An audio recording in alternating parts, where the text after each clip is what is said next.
నమస్తే, welcome to Bharati TV. నేను బాపయ్య. పేటలో శ్యామల నగరి బహిష్కరణ అని చెప్పేసి నేను టైటిల్ పెట్టున్నాను. ఎందుకు పెట్టావు ఈ టైటిల్? అసలు పేటలో శ్యామల ఏంటి, నగరి బహిష్కరణ ఏంటి, ఏమన్నా సంబంధం ఉందా అని చెప్పేసి మీకు అనుమానం రావచ్చు. ఎస్, కంప్లీట్గా సంబంధం ఉంది. పేటలో శ్యామల నగరి బహిష్కరణ ఎందుకు పెట్టాను ఈ టైటిల్ అని తెలియాలంటే అసలు ఈ వీడియో మొత్తం కూడా మీరు ఎక్కడా స్కిప్ చేయకుండా చూడాలి. ఎండింగ్ వరకు చూడండి, కంప్లీట్ ఇన్ఫర్మేషన్ మీకు అర్థమవుతుంది. సో ఇక శ్యామల విషయానికి వస్తే, ఈవిడ సినిమాల్లోనూ సీరియల్స్లోనూ లేకపోతే ఆడియో ఫంక్షన్లోనూ పనిచేస్తూ ఉండేది.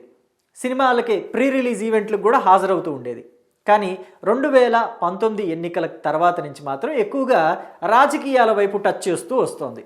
పూర్తిగా ఇక 2024 ఎన్నికలు వచ్చే సమయానికి వైఎస్ఆర్ కాంగ్రెస్ పార్టీలో యాక్టివ్గా పనిచేయడం మొదలుపెట్టింది. ముఖ్యంగా పిఠాపురం నియోజకవర్గంలో పర్యటిస్తూ పవన్ కళ్యాణ్ని బాగా టార్గెట్ చేసింది. అనరాని మాటలు కూడా అనేసింది. సో చంద్రబాబు మీద కూడా గుంటనక్క అని చెప్పేసి కొన్ని పిట్ట కథలు, పిల్లి కథలు కూడా అల్లింది. సో ఇవన్నీ వెరసి 2024 ఎన్నికల తర్వాత వైఎస్ఆర్ కాంగ్రెస్ పార్టీ ఓడిపోయిన తర్వాత ఆవిడని ఆత్మరక్షణలో పడేశాయి. ఆత్మరక్షణలో పడేయటం అంటే ఏముంది? ఫుడ్డు. ఎందుకంటే ఆవిడకి సినిమా ఇండస్ట్రీనే ఫుడ్డు. మరి ఆ సినిమా ఇండస్ట్రీకి సంబంధించిన వాళ్ళని తెలుగుదేశం పార్టీలో కూడా సినిమా ఇండస్ట్రీకి సంబంధించి చాలామంది ఉన్నారు. మరి సినిమా ఇండస్ట్రీలో పనిచేస్తూ కూడా పవన్ కళ్యాణ్ లాంటి సినిమా స్టార్లని దూషించడం అనేది చాలా పెద్ద తప్పు. ఎందుకని అంటే మళ్ళీ మీరు సినిమాల్లోకి వెళ్ళి పని చేసుకోవాలి అంటే వీళ్ళని అంత దారుణంగా, వీళ్ళందరినీ కూడా అటు తెలుగుదేశం పార్టీలో ఉన్న వాళ్ళని, జనసేన పార్టీలో ఉన్న వాళ్ళందరినీ కూడా అంత దారుణంగా దూషిస్తే పరిమితికి మించి నోరిచ్చాడు కదా భగవంతుడని ఇష్టానుసారంగా దాన్ని పడేసుకుంటే ఆ తర్వాత పరిణామాలు చాలా దారుణంగా ఉంటాయి అనేది అప్పుడు అర్థం చేసుకోలేకపోయింది. వైఎస్ఆర్ కాంగ్రెస్ పార్టీనే గెలుస్తుంది, మళ్ళీ జగన్మోహన్ రెడ్డి ముఖ్యమంత్రి అవుతారు, మనం అందలం ఎక్కొచ్చు ప్రభుత్వంలో అని భావించింది. కానీ తారుమారైంది.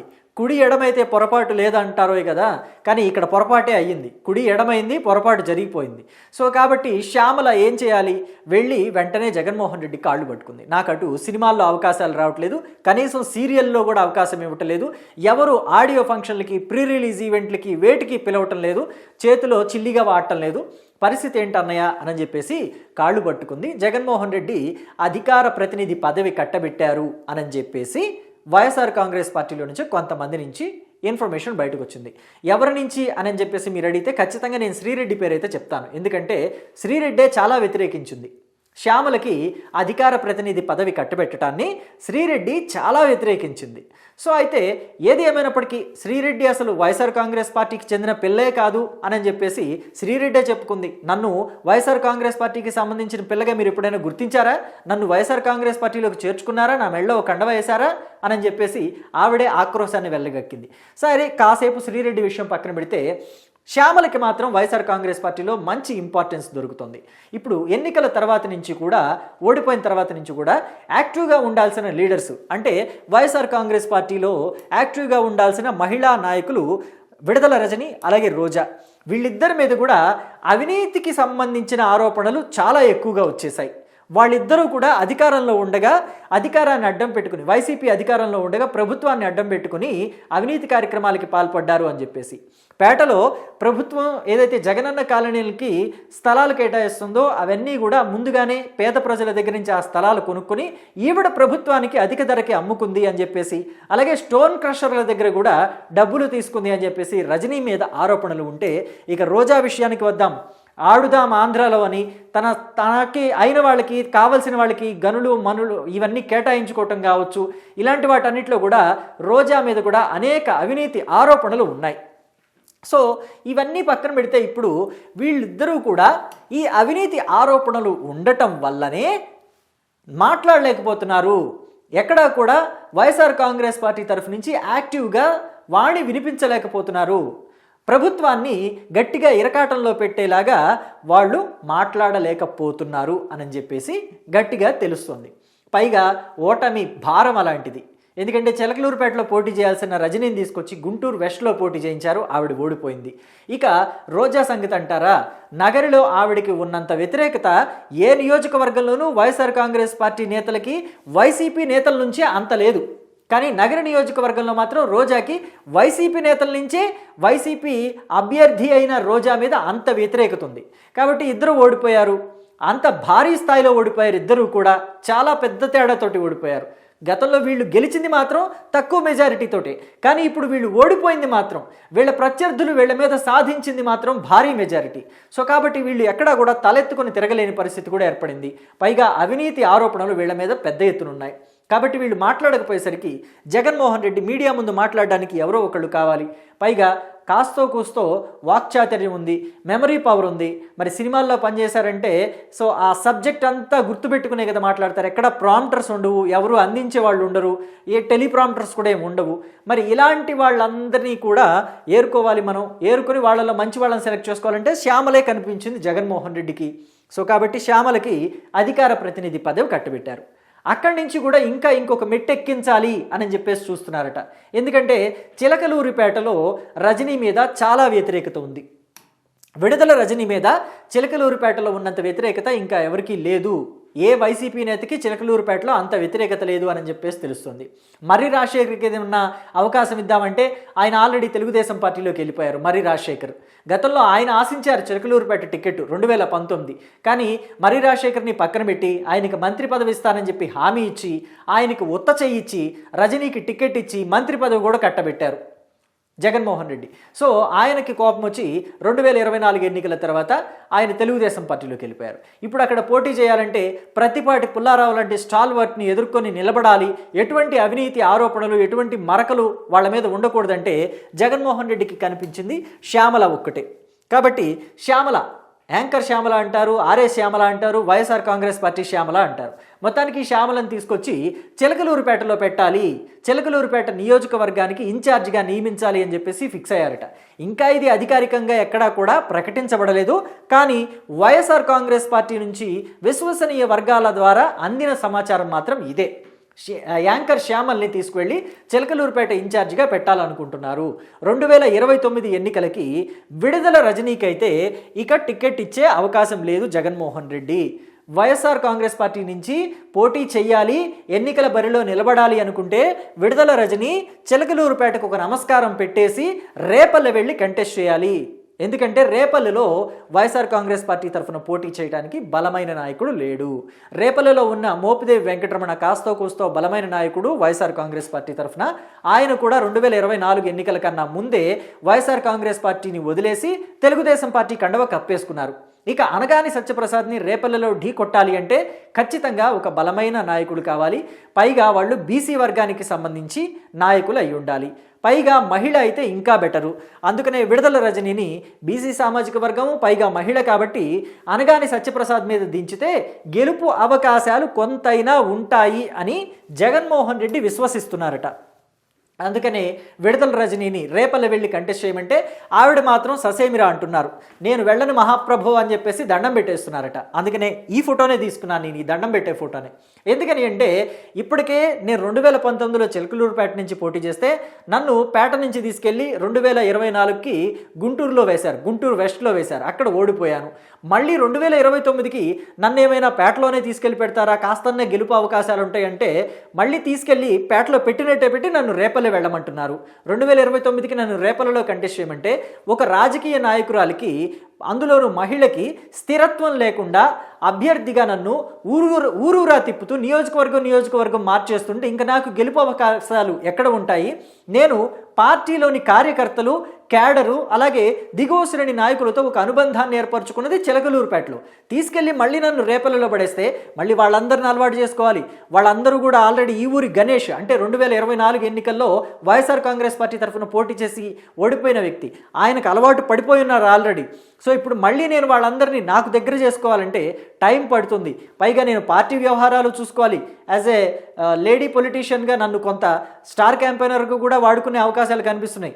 సో కాబట్టి మళ్ళీ నన్ను తీసుకెళ్ళి రేపల్లలో పెడితే నేను ఎప్పుడు అలవాటు చేసుకోవాలి? పేట అసలు ముందు భౌగోళికంగా రేపల్ల నియోజకవర్గాన్ని అర్థం చేసుకోవడానికే నాకు టైం పడుతుంది అని చెప్పేసి ఆవిడ బాధపడుతున్నారట. కాబట్టి రేపల్లలో పెట్టినా నేను గెలిచేది లేదు. సో ఉంటే పేటలోనే ఉంటా, లేతే పార్టీ మారుతానని చెప్పేసి విడుదల రజని గట్టిగా భీష్మించు కూర్చున్నారట. కాబట్టే మరి పార్టీ అధినేతకి ఎదురు తిరిగితే ఎంతటి వారినైనా పక్కన పెట్టే ఆ ఒక రకమైనటువంటి బిహేవియర్ వైఎస్ఆర్ కాంగ్రెస్ పార్టీలో ఉంటుంది. జగన్మోహన్ రెడ్డి గతంలో మేకపాటి రాజమోహన్ రెడ్డి లాంటి వాళ్ళకే టికెట్ ఇవ్వలేదు 2019లో, ఇక విడుదల రజనీ అంతా. సో కాబట్టి 2029 ఎన్నికలకి ఖచ్చితంగా చిలకలూరిపేటలో ఆర్ఎస్ శ్యామలని పోటీలోకి దించే అవకాశమే ఎక్కువగా కనిపిస్తోంది అని ఎనలిస్టులు కూడా చెప్తున్నారు. మరి ఏమవుతుందో చూడాలి. ఇక నగరి బహిష్కరణ అని అంటారా, రోజా తిప్పలు కాదు. వైఎస్ఆర్ కాంగ్రెస్ పార్టీ తరఫు నుంచి 2014 నుంచి నగరిలో పోటీ చేస్తూ 2014, 2019లో కూడా గెలిచారు. సో 2024కు వచ్చేసరికి మాత్రం ఘోరంగా ఓడిపోయారు. అలా ఇలా కాదు, 40,000 ఓట్ల మెజారిటీతో ఓడిపోయారు. గాలి భానుప్రకాష్ నాయుడు చేతిలో రోజా ఓడిపోవడం రోజానే జీర్ణించుకోలేని పరిస్థితి.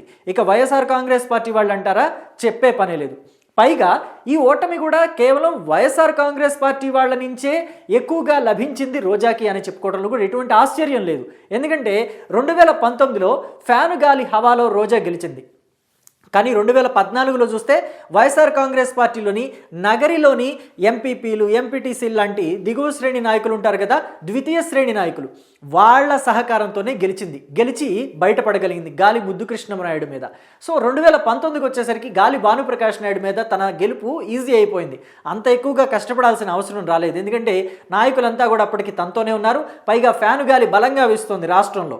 వైఎస్ఆర్ కాంగ్రెస్ పార్టీ హవా బాగా కొనసాగుతున్న రోజులవి. తెలుగుదేశం పార్టీ ప్రభుత్వం మీద YSR Congress party social media వేదికగా చేసిన దుష్ప్రచారంతో జనమంతా కూడా ఇక జగనన్న పాలనే కావాలి, రాజన్న రాజ్యం జగనన్నతోనే సాధ్యం అని చెప్పేసి నమ్మిన రోజులవి.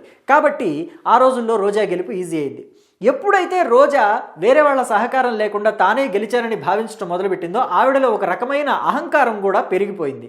సో ఆ అహంకారం పెరిగిపోవటం వల్ల ద్వితీయ శ్రేణి నాయకులు అంటే జడ్పీటీసీలు, ఎంపీటీసీలు, లేకపోతే మండలి చైర్మన్లు ఇలాగ ఉంటారు కదా, వాళ్ళెవ్వరిని కూడా పట్టించుకోవడం మానేసింది. మీకు ఇంకా చెప్పాలంటే పెద్దిరెడ్డి రామచంద్రారెడ్డికి రోజాకి కూడా కొన్నాళ్ళు పడలేదు. అంటే పార్టీలోని నెంబర్ 2 లీడర్ లాంటి ఆయన పెద్దిరెడ్డి రామచంద్రారెడ్డి మీద కూడా కాలు దూవింది రోజా.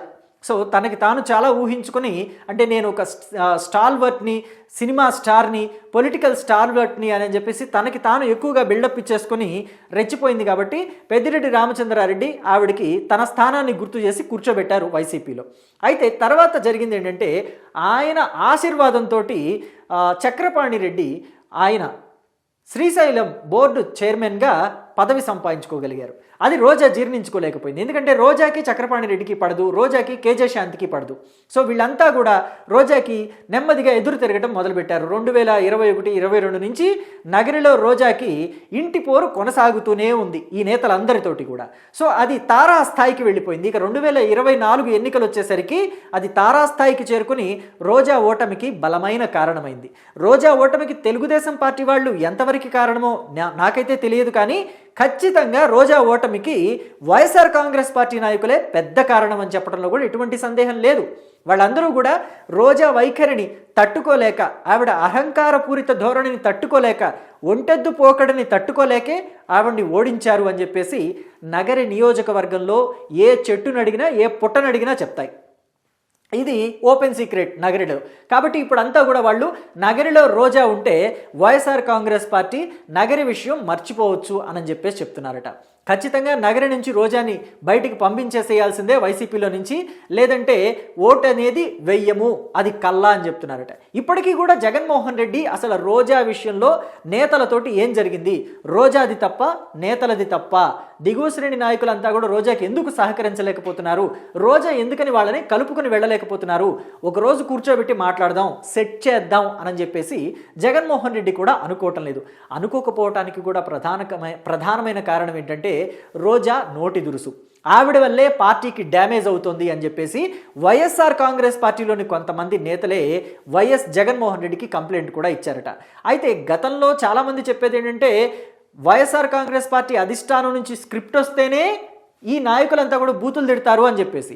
కానీ కొంతమంది ఏమంటారంటే జగన్మోహన్ రెడ్డి లాంటి వాళ్ళకి కానీ సజ్జల రామకృష్ణారెడ్డి లాంటి వాళ్ళకి కానీ ఈ నేతలు తిట్టే బూతులతోటి ఏమీ సంబంధం లేదు, వీళ్ళకై వీళ్ళు పర్సనల్ గ్రెడ్జ్ పెట్టుకునే తిడుతున్నారు అని చెప్పేసి.